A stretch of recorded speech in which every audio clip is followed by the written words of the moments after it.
What if one of America's most trusted exports, soybeans, was no longer welcome at the world's table? No official bans, no trade wars. Yet quietly, billions in U.S. soybean contracts are being rejected. Japan, the EU, and South Korea aren't just buying less. They're turning to Canada, not because it's cheaper, but because it's cleaner, non-GMO, and fully traceable. The U.S. once led the world in agricultural innovation. So how did it end up losing the one thing that mattered most, trust? This isn't just about soybeans. It's about a deeper crisis in American farming. And the fallout has only just begun. Number one, Japan's quiet turnaround. For over 3 decades, Japan was one of the most loyal buyers of American soybeans. The relationship wasn't just commercial, it was cultural.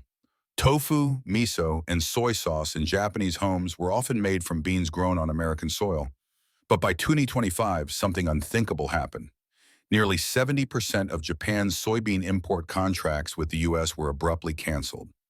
No trade dispute, no public outcry, just a quiet shift, and Canada was ready.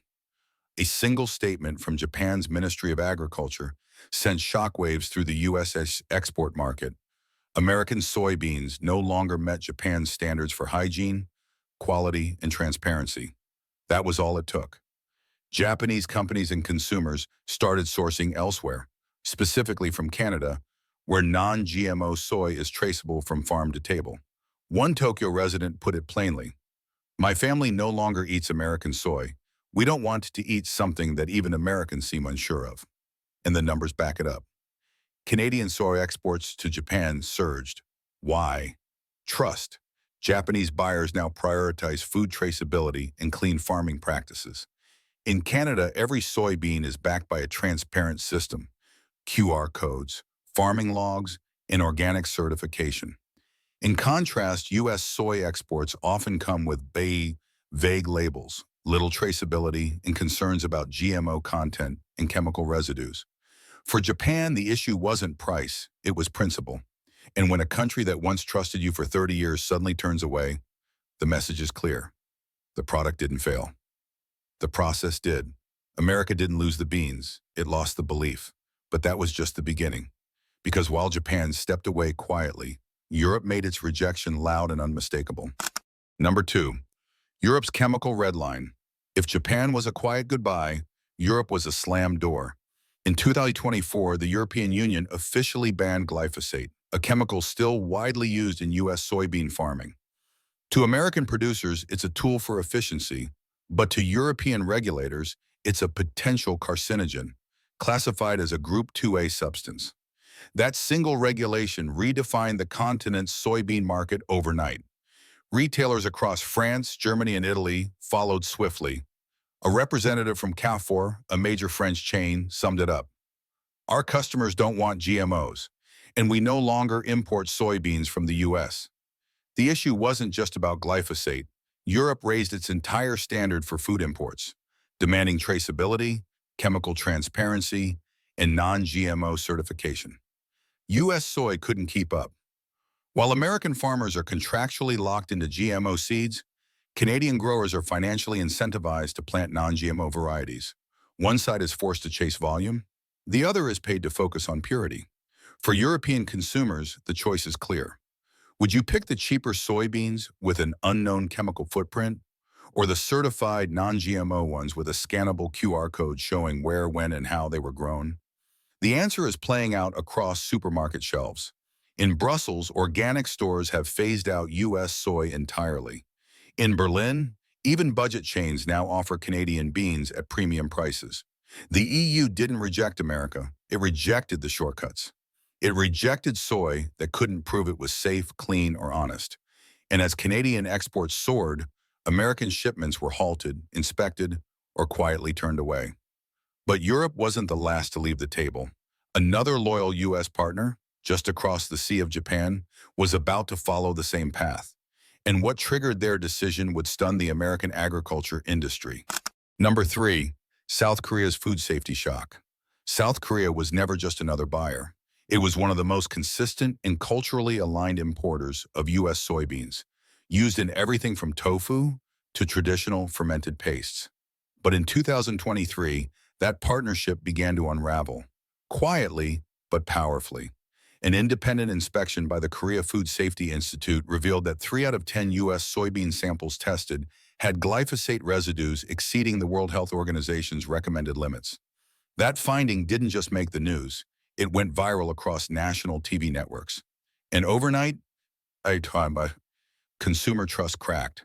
Within 2 years, South Korea slashed its U.S. soybean imports by 60%. The government didn't issue a ban. There was no embargo or tariff. This wasn't politics. It was the market speaking. South Korean buyers from tofu factories to grocery stores simply stopped placing orders. One tofu manufacturer in Busan explained, "We can't use U.S. soybeans anymore. Consumers ask where it's from, if it's GMO, and they want proof. If we can't give it, they won't buy." And Canada stepped in.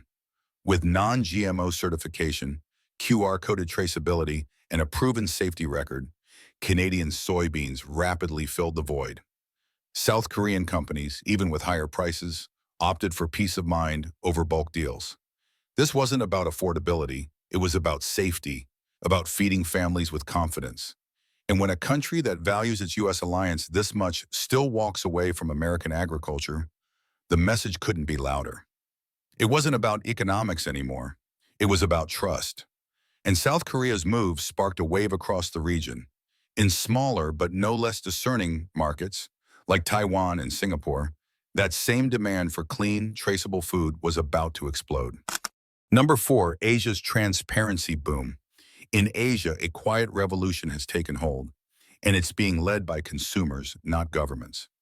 In countries like Taiwan and Singapore, the phrase "contains no U.S. soybeans" has become a marketing advantage. What used to be a symbol of quality, American-grown soy, is now being replaced by something far more powerful: transparency. Between 2020 and 2024, Taiwan's market for Canadian non-GMO soybeans grew from 18% to 62%. This wasn't driven by price, it was driven by packaging. In Taiwan, shoppers look for traceability labels, non-GMO stamps, and QR codes that show where and how a product was made. And Canada delivers all three. In Singapore, the shift has gone even further.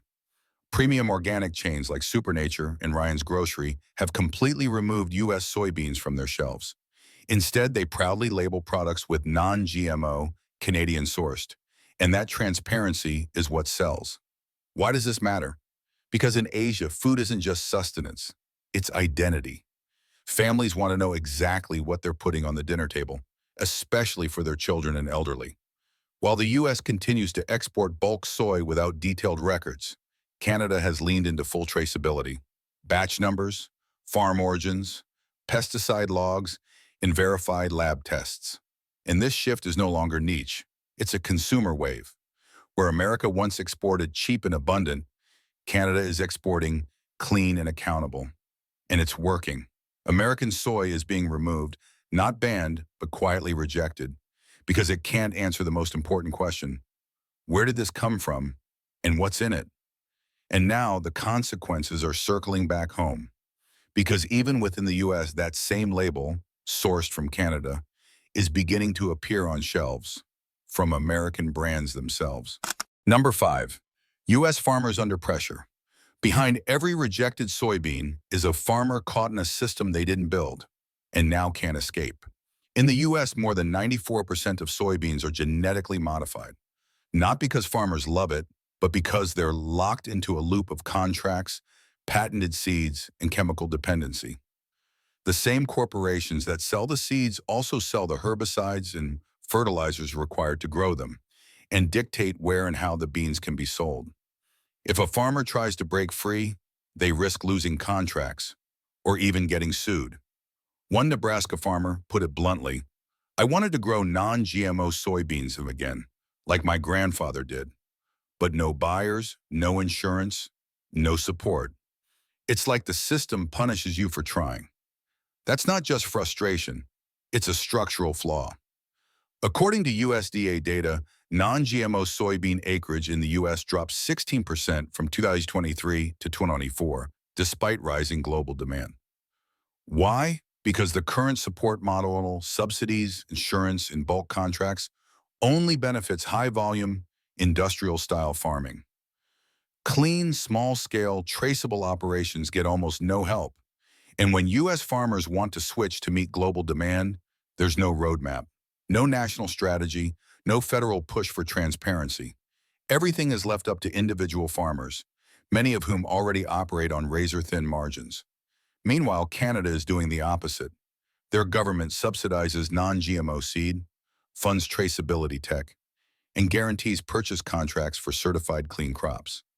Canadian farmers are not just growing soybeans, they're building trust, and they're backed every step of the way. In America, the soybean system still serves the past, volume, speed, and control, but the market is already moving forward. And if U.S. farmers are stuck, it's not because they've failed. It's because no one is helping them win. But there's one country that cracked the code, and it didn't do it by accident. Number 6, Canada's 3 lessons. Canada didn't stumble into global soybean success. It engineered it. While the U.S. doubled down on yield, speed, and volume, Canada made a quiet pivot toward what the market was truly demanding: clean crops, clear data, and empowered farmers. And that pivot paid off. Lesson 1, subsidized seeds. Canada launched a nationwide transition program that provides farmers with free non-GMO seeds for the first 3 years. That's not just a head start, it's a signal. The government is telling farmers, we've got your back. By removing the cost barrier share, Canada encouraged widespread adoption of clean farming, making it profitable from day one. Lesson 2, full traceability. Every container of Canadian soybeans shipped abroad includes a complete record: planting date, seed type, pesticides used, farm location, and lab test results. Consumers and importers can scan a QR code and see the entire journey of the bean, from soil to store. This system wasn't left to chance. It was built, funded, and standardized with federal support, and it makes Canadian soybeans instantly more trustworthy. Lesson 3, farmer-first policy. Unlike in the U.S., where farmers are often at the mercy of corporations, Canadian agriculture policy puts growers at the center. There's a national bank for non-GMO farmers, training academies for natural biotech techniques, and contracts that guarantee purchase prices for clean crops. Farmers aren't just suppliers. They're partners in a system built around long-term value, not short-term output. The result? Canada now dominates premium soybean exports to Japan, Europe, and Asia, not with scale, but with credibility. Meanwhile, American farmers are told to compete globally with fewer tools, less support, and almost no voice in the system.